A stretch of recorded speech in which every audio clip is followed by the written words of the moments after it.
This aircraft, there are 6 emergency exits. Hello, everybody. This is Ron, your captain speaking. We are currently 30,000 feet in the air, and we haven't even left the airport. We just lit the joint. Just kidding, a little pilot humor there. We like to have fun. Our destination today is Casablanca, Morocco. So everyone, sit back, fasten your seatbelts, and prepare for takeoff. We will be arriving in 6 hours. What's going on, 7-Footers crew? Your girl is back. Your guy is back. Jenna and Jarod here.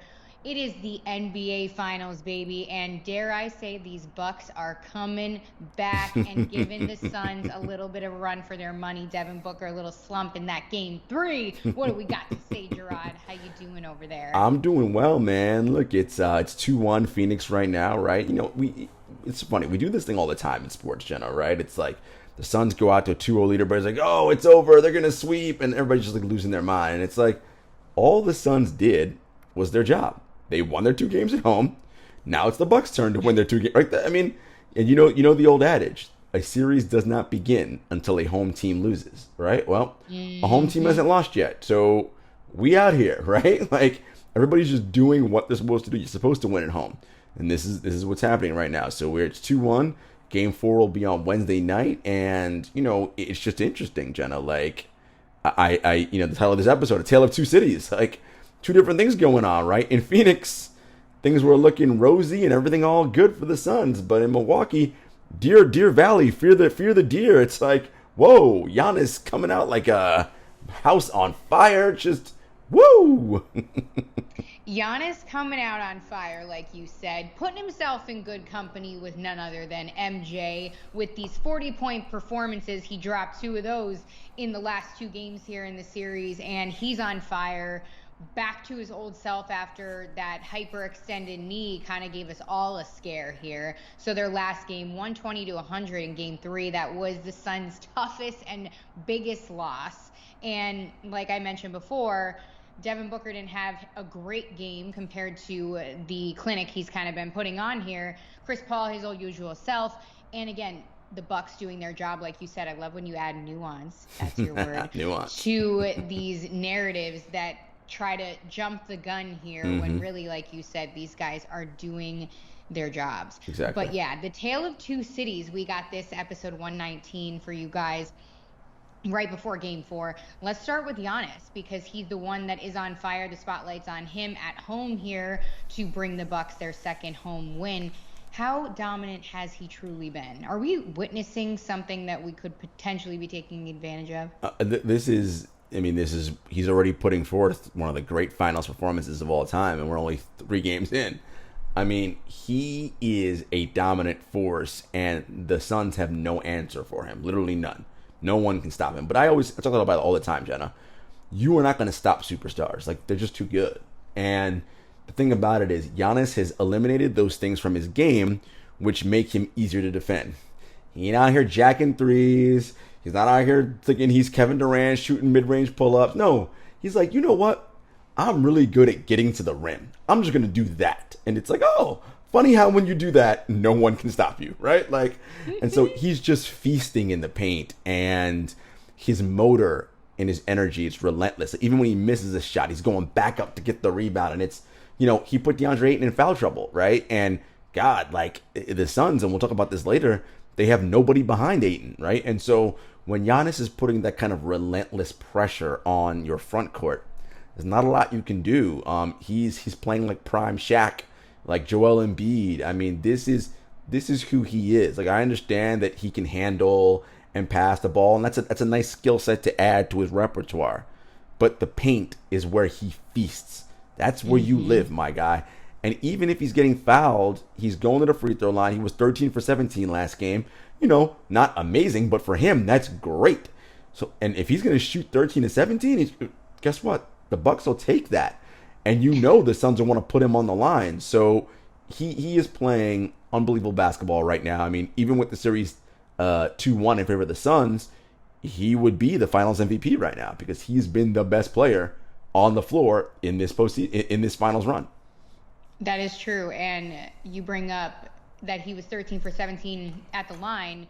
He was at the line more than the Suns team collectively. Yes. And yes. I didn't check the time on that game, but throwing a little friendly joke about his routine, that game must have been the latest one of the series. Well, you know what's funny actually, Jenna? So since they were at home, he doesn't have the crowd counting down. He was a little bit quicker in his deliberation and his motions, and it's just so funny. I think, look, going back when the series, because now that we know, since the Bucks already won Game 3, this series will at least go 5. When they go back to Phoenix, if I'm the Phoenix Suns fans in that crowd, I'm shifting up the variation in the way in which I count. Instead of doing the super fast 1, 2, 3, 4, I might slow it down 1, right? Just to like throw him off rhythm, and I might even go count backwards, count down from 10 to 1. Do anything to throw his rhythm off, right? Because right now he knows, oh, they're gonna count 1 to 10 super fast. I'm going to play off that and get into rhythm. So switch it up, man. Be smart. Come on, crowd. Do something different. Heck yeah. Let's talk about, lastly, with Giannis, this knee. He's said that he's not in any pain. He looks like he's moving well. He's playing well. Like he didn't just hyperextend his left knee. I'm asking you this because you talked to so many medical professionals around the league. You've been really digging deep into this sort of topic, especially since this season and postseason has been riddled by injury. So with that being said, after suffering that knee injury in the Hawks series, the hyperextended knee, which looked pretty gruesome, thank God the Bucks said there was nothing torn, things of that nature. How serious do you think that knee injury is? Do you think he's playing through pain? He's 100% playing through pain, but he's not letting on, right? Like, look, everyone saw the video. Nobody's knee bends in that direction, and they're fine. Like, that's just not, and I get it. He's the 1% of the 1% of elite athletes in the world. I get that. And the Bucks putting out all this information about how, Giannis's body just heals better than other people. Like he's Wolverine or something. It's like, all right, like, look, all that may be true. But the actual physiology and biomechanics suggest that there is still a level of pain, and he's just managing it. I will say, while he looks great on offense, he isn't moving as well laterally on defense, okay? And you can see that. And that's the thing. I think, oftentimes we talk about fans when they watch, they're looking at, oh, Jarod, what are you talking about? Giannis is fine, 40 and 17 and whatever, he's great. Yeah, but you see him on defense, Chris Paul putting him in a blender, right? And it's like all these different things, and it's like, this is a DPOY, right? A former Defensive Player of the Year who is not able to move laterally, right, left to right quickly as he was in the past, right, because of this injury. And is that something that the Suns can take advantage of? So yeah, he's playing through pain for sure, but clearly he's managing it well. He said after Game 3 he's still getting treatment round the clock. Treatment, whatever that means. I'll let you guys read into that on your own. But look, there still, I'm sure, is a level of pain there.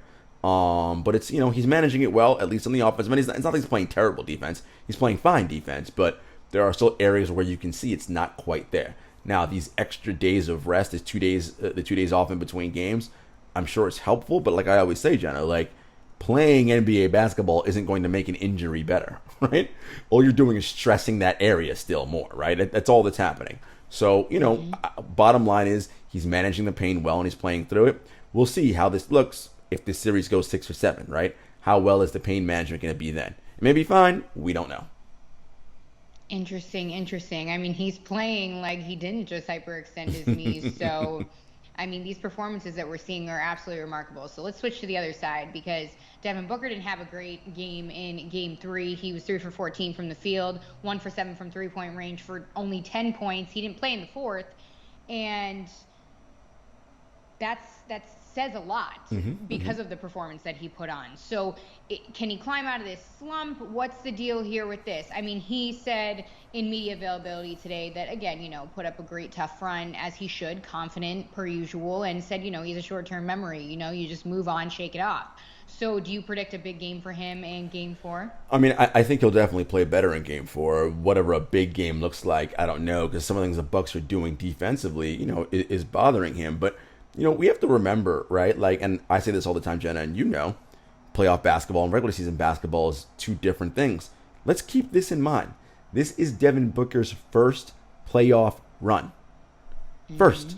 It just so happens his team is playing in the NBA Finals. But most people, their first playoff run does not go to the NBA Finals.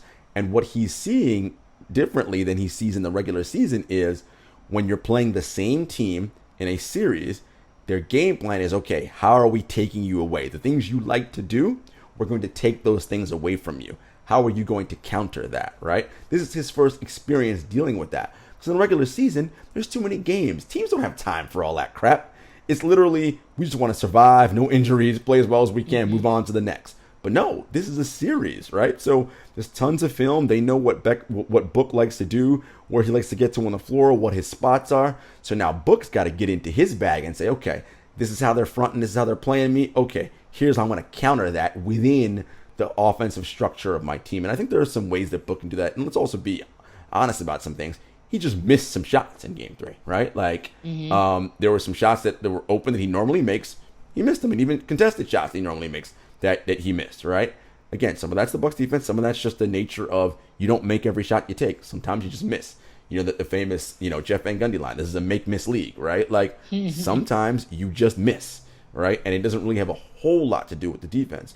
So I think for Devin, this is all, again, what we talk about when we talk about LeBron James and Kevin Durant and the elite of the elite, even Chris Paul, these guys have a reservoir of experiences in the playoffs that they can tap into. Oh, I know what this is, right? And it's automatic for them, right? Because they've experienced it so much. Again, this is Book's first time going through the playoffs. He doesn't have that reservoir to go to. What? He doesn't have years. Oh, yeah. That doesn't exist. Everything he's doing is happening in real time on the fly as he's going, right? So he has not experienced it yet. I'm sure in his second, third, fourth, if he's so lucky further on in his career, it will be even better because he'll know, oh yeah, I know what this is. It's the first time, so you're going to experience some of that. So I think, there are definitely some things that the Suns are going to do to probably work him out and get his confidence up early, right? But, Book is from that Kobe Bryant school, right? That Mamba mentality. Like, he's not going to be fazed by this. This is the kid that went to Kentucky and wasn't a starter and went off the bench, right? He could have gone to any other program in the country and been a starter. It was like, nah, I'm going to go to Kentucky and compete with these guys. So he is not afraid of competition and afraid of the moment, right? Like, he's going to battle, and we'll see what happens in Game 4. Love to see it. Do you think that Phoenix will come out with a different game plan to slow down Giannis defensively? I mean, they have to. They have to, right? Because, look, as I said before, you're not going to stop him, but you have to make it more difficult, right? We always say, the superstars are going to score their 30, their 40, whatever. But you can't have them doing it on like 20 shots. They can't be efficient doing it. You have to make them inefficient, right? Make them miss a lot and waste empty possessions. Guard them hard without fouling. That's the key. How can I guard them without fouling? Because once you foul, you get into the bonus. It makes every possession that much more difficult. So I think Phoenix will come out and try to build up that wall against Giannis, and they'll send more help. Look, ultimately, here's the thing. Within the Bucks offense, they want to go Giannis first, Middleton, right, can create, kicking out to guys like Holiday. If I'm Phoenix, turn this into a PJ Tucker, Pat Connaughton, Bobby Portis series, right? Make those dudes be the ones to shoot threes and beat me. Because if Tucker, Portis, and Connaughton, if they're hitting 8, 9, 10, 12, 15 threes combined, well, you were going to lose anyway, right? So it doesn't matter. But make those dudes beat you, right? Double the other guys and have them force it to their other option, right? When you're playing basketball or you're doing anything, right? And it's interesting. I'm going to football here. And it's a different game because in football, one play can make a huge difference. In basketball, it's a little bit different. Everyone knows about the Giants and Patriots Super Bowls that they've had, right? And NFL Films did a great job where in one of the Super Bowls that the Giants won, it was a late drive and the Giants were behind and trying to score to go ahead. And you hear Bill Belichick on the sideline say to the defense, make them throw the ball to Manningham, right? Don't let them give it to their number 1 and number 2 receiver. Don't let Nix or Cruz get it. Make them go to Manningham. Now, he did have to go to Manningham, and Manningham made the play, but the idea there is make your opponent go to their 3rd, 4th, 5th option, not their 1 and 2. There's a reason why it's your 1 and 2 option, because it's your best option.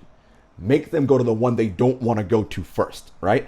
Put that player in a position where he has to do things he is not accustomed to doing, right? Oh yeah, Pat Connaughton, you probably don't want to take 9, 10 threes a game. Well, I'm going to make you take 9, 10 threes a game, right? How do you feel? How do you handle that? Now, easier said than done, right? But that's your mindset. Force your opponent into what they don't want to do. That's something I think that the Phoenix Suns are going to do a little bit more of in Game 4. Love that explanation. Let's talk about DeAndre Ayton, who has slowly but surely solidified himself as the Suns' 3 of 3, big 3 with Paul and Booker. But the foul trouble in Game 3, which Monty Williams pointed out, that was a disparity to them. How much should the Suns be worried about his foul trouble just because that's it? Yeah, he's it. There's no backup. Correct. Correct. Correct. We have injury plaguing their big men. Correct. So he is 1 of 1 in Correct. the paint. That is it. You hit the nail on the head, Jenna. How much should we be worried about this in Phoenix? It's a concern, right? A big skill in the NBA is playing defense without fouling, right? That is a premium skill.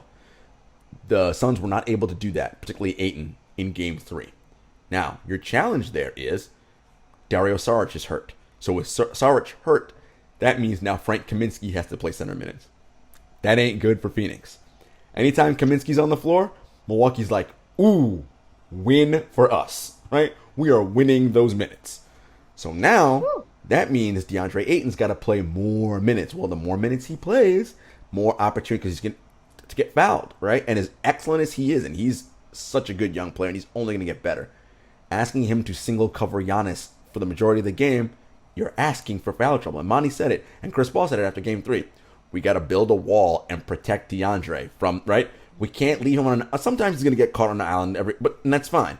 But he can't have that steady dose of just one-on-one coverage against Giannis as he did in that game. And, there's going to be also some adjustments having to be made by DeAndre in terms of, okay, my guy, like you, if this is going to be the situation where you're playing heavy minutes, you can't have any of those cheap fouls. That one where you dig down and you reach your hand out to slap? Nope. None of those, my friend. You cannot. You only have 6 in a game, right? If you waste 2 on silly plays like that, you only got 4 left, right? I mean, you're gonna foul out, right? I mean, so it's discipline, right? And so Phoenix is gonna have to get back to that elite defense they played, forcing the Bucks again to play in space, making sure play in tight conditions, right? So their rotations are crisp. Again, the Saric injury does hurt them because that's a guy who most people don't think about it. He's tough, big, and strong, and can eat up some minutes, and he can play defense, right? And just right off the bat, that's another person who's got 6 fouls, right? So you have someone who can take some of the burden, but with him being out, and he can space the floor on offense, it's tough. But I expect Monty and the Suns to do a little bit more of a wall building to protect DeAndre in Game 4. All right. Well, prediction, Game 4. Do you think the Bucks are going to take it at home?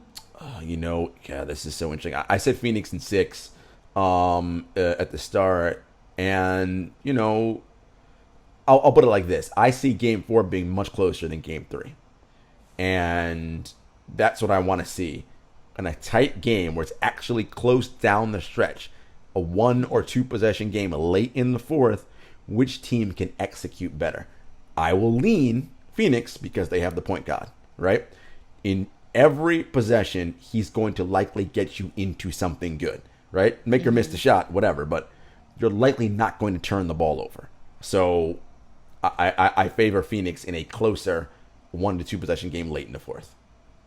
I agree. I favor Phoenix in a closer scoring game because, as Chris Paul preaches, they're famous for closing out quarters strong. So let's do this in Milwaukee and head back to the Valley. I mean, if they go back to the Valley up 3-1, I mean, wow. Because now, as I said, the series doesn't start until the home team loses. Well, then that means Milwaukee, so they're facing elimination now. And Phoenix has a chance to clinch. And the hardest win in any series is the clinching is the one to clinch the series, right? Like, so these teams are evenly matched, right? I mean, there's a reason why they're here. It would surprise nobody if this goes 6-7, right? Like, that's the nature of what this is. And again, as that pressure mounts for both sides, who handles it well? right? Amen. And also pending injury too. I have the Suns in 7, so let's pray we're recording an episode with that in mind, my friends. I also see in the show notes that Jarod is fascinated by the ABC's AK camera angles, showing these close-ups of the crowds, make sure nobody's doing anything inappropriate up in here. Jenna, can we talk about these up-close crowd shots? What are your thoughts? Like, what about David Bakhtiari from the Packers? I mean, like chugging a beer. The camera was like right here in his face. I like it because it's a different perspective. Except, use it for the right reason. Right. I mean, you mean to tell me in Phoenix and Milwaukee, how do I say this nicely? There aren't more aesthetically pleasing people in those crowds that you can be showing close-ups of? My God. Listen, I don't need to see drunk bros nah, I'm good. In 8K? Nah, I'm good. No. Like, show us the bench then. Like, all right, I'm players arguing or something. I'm good. Get us up in here. I don't need to see that. Like, I'm straight on drunk bros. Nah, like we're good on that. I agree. Like, put something in there that, like, we want to see. Something that's worthy of seeing. In 8K, no less. That is the beyond high def. Like, come on, man. Like, listen, I don't want to call anybody out, but just show some more aesthetically pleasing things. Ready for a Jarod? I'm here for you. I support you and your opinions on this. It's completely mutual feeling. I mean, Jesus, invite us. I have some choose. Oh, we're way better in AK for sure. Yeah, like for real. All right, let's talk about another thing that's also confusing.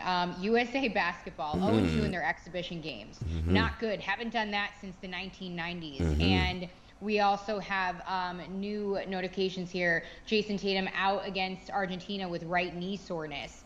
What's going on with Team USA and led by our beloved Coach Pop?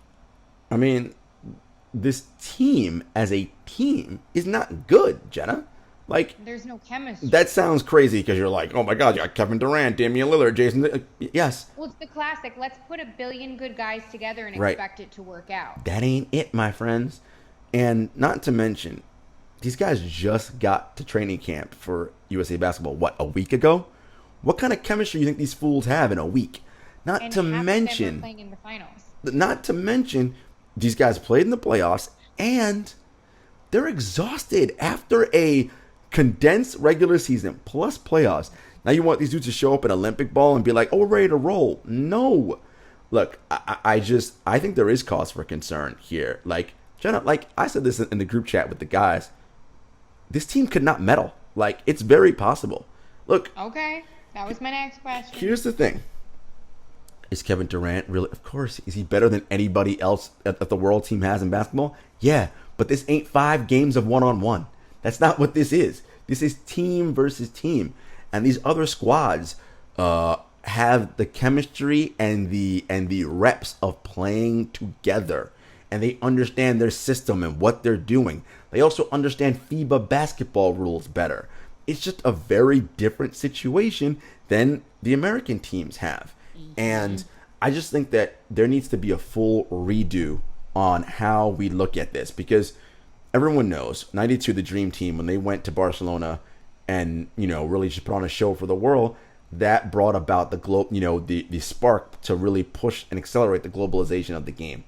The rest of the world is excellent at basketball. Think about the top players in the league, Jenna. How many of them are not from the United States? Luka Doncic, Nikola Jokic, our MVP, Joel Embiid, right? Ben Simmons. Well, Ben Simmons is a different story, but DeAndre Ayton, right? How many incredible guys aren't even from here, right? This is the rest of the world being like, yo, we're really good at this game too. And I think from a Team USA perspective, what they need to do is shift the way they look at the Olympics.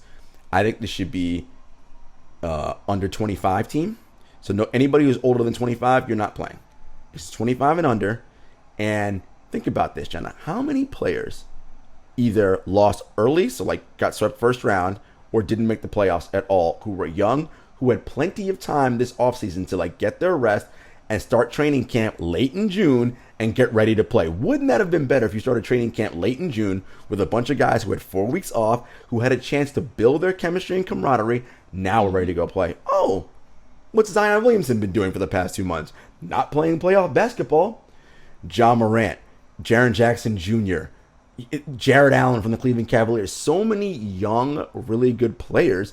Zach LaVine, who is on this team, who had plenty of time to rest, and they can come into camp and say, okay, let's do something. Because then what you have there, Jenna, is time to build chemistry, and people know their roles, right? So it's like, oh, I'm the facilitator. I'm the 3 and D guy. I'm this, I'm that, right? And then you can implement your playoff or implement your schemes defensively and offensively. So then when you show up in your first exhibition game, it isn't like, wow, have these guys ever played together? Well, no, of course they haven't. This is the first time. But you'd have had some experience working with a bunch of inter-squad scrimmages and just time to get to know tendencies and know who can do what. And I think, honestly, that's where we should be headed with this. Like, look, I get it. Katie, Draymond, Brad, all you got, great. Like, I love that you want to play for Team USA and do your thing. But, yo, like, especially someone like Katie, like, you've already won 2 gold medals, 2 Olympic golds. Like, you're good. We'll see you, man. Appreciate you. Thank you. But, you take the offseason off, my friend. Let's get some young blood in here, again, who has time to work with each other and build chemistry, and then we can go from there. Agreed. I really think Team USA took a huge risk here, taking a handful of the guys who were either injured or went long within the season. I really do. Again, repeating everything that you say. I mean, some of these guys, Booker, and Holiday, thank you. And that's the thing. Playing in the finals. Thank you. Holiday, Middleton, and Booker. I believe all 3 of them. So Team USA is like, oh, don't worry. Wait till those 3 guys get here. Excuse me. Those 3 guys who are going through the most grueling basketball of their lives in the NBA Finals right now, or what? They're just going to show up and be like, oh, we're fine. Like, are you high? We take this, 20,000-hour flight to Tokyo and then meet you guys there and expect all to go out. And play 40 minutes ready to book. Are you crazy? Like, no.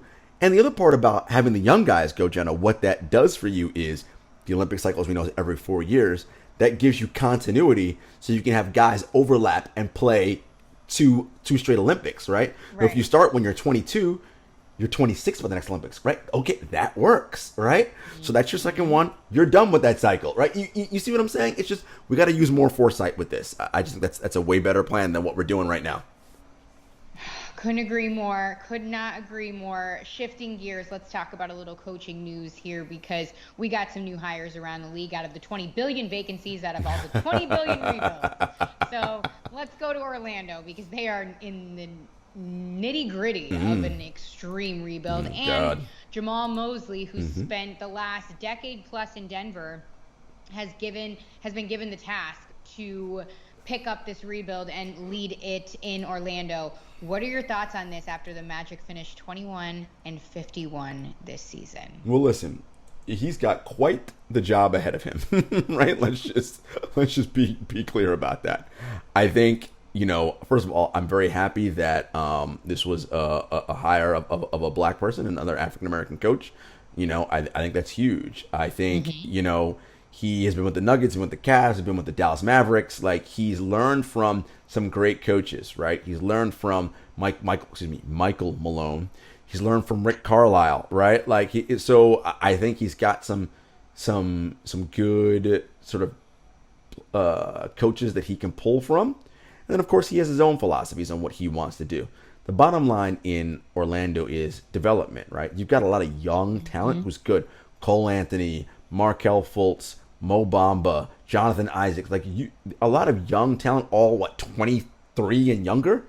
That's what we want in this league. Jonathan Isaac, before that injury, was on a good path. Yes, let's develop these guys. Let's get them good at playing basketball, because again, youth is such a big thing, and these guys are all talented, man. You can do some things with that squad. You got big men, right? And you have guards who can create and penetrate and shoot. That's a big deal. So, look, I'm not expecting any playoff runs, and that shouldn't be the goal. What is your long-term plan? 5 years from now, where do I see this team? 3 years from now. Okay, and then I work my way backwards. Okay, so what are the improvements we want to see in year one, right? Maybe something like we want to have a positive net rating. Oh, that could be a good start, right? That may be a great place to start because the Orlando Magic, negative net rating, right? I mean, so let's work on things like that where you and build your culture, whatever it may be. And I would imagine for Mosley, it's like we want to build a defensive identity, right? And then you work your way around that. So kudos to the Orlando Magic on finding their coach, and I hope that he's giving the opportunity, Jenna, to see this rebuild through its entirety and not pull the plug in 2 years. Yep, that's the thing with these rebuilds and these front offices and the pressure that comes with a rebuild.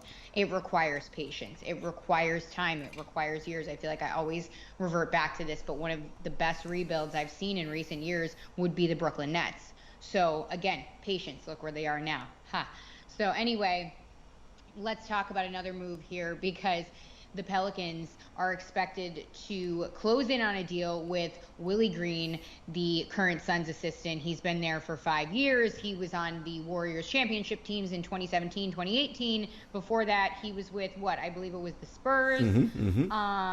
And I mean, I like the hire. He's the third youngest coach in the NBA, or about to be if this deal goes through. So what are your thoughts on that? Because as we talked about a couple episodes ago, the Pelicans are going through the motions after the firing of Coach Stan Van Gundy. They got rid of Donnie Nelson there, and reportedly Luka was disgruntled with the front office after they were bounced out early in the playoffs by the Clippers. So talk to me about this hire.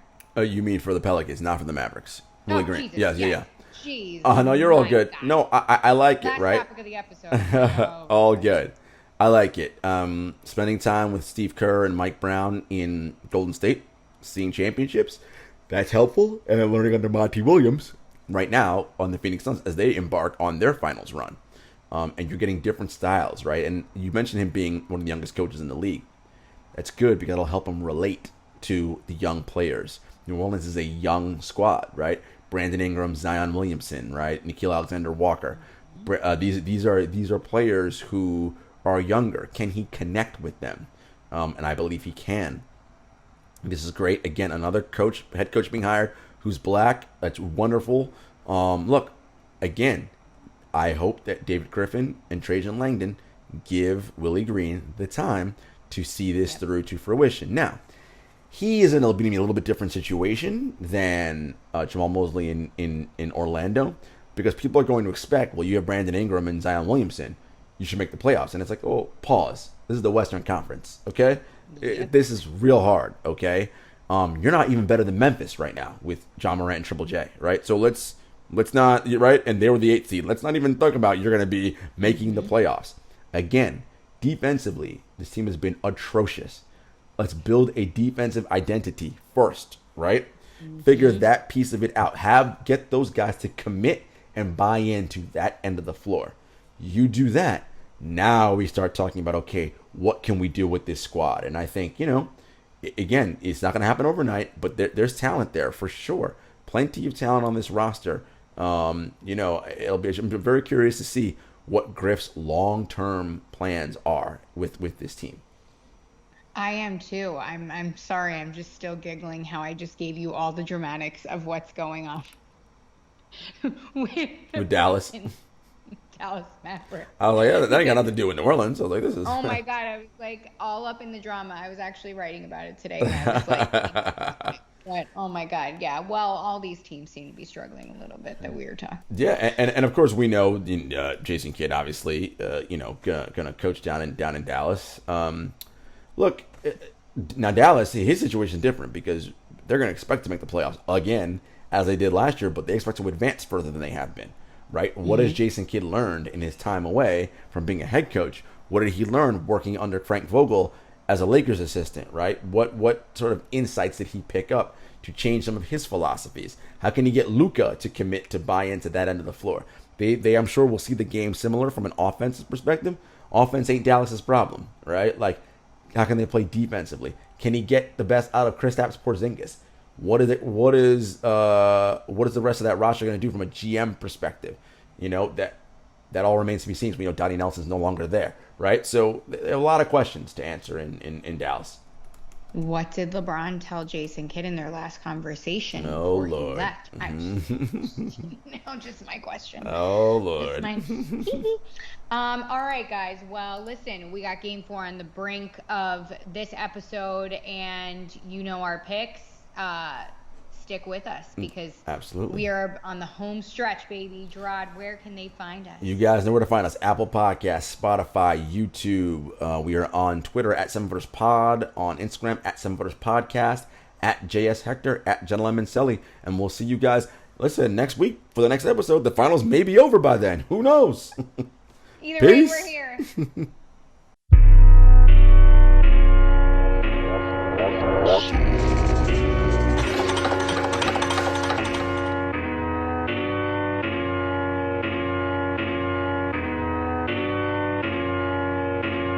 Spent a couple years out here with these raps, trying to have a plan that we made come true. Applied to some jobs, but I ain't hit back. I don't wanna trap, what some man gon' do? Chevy told me come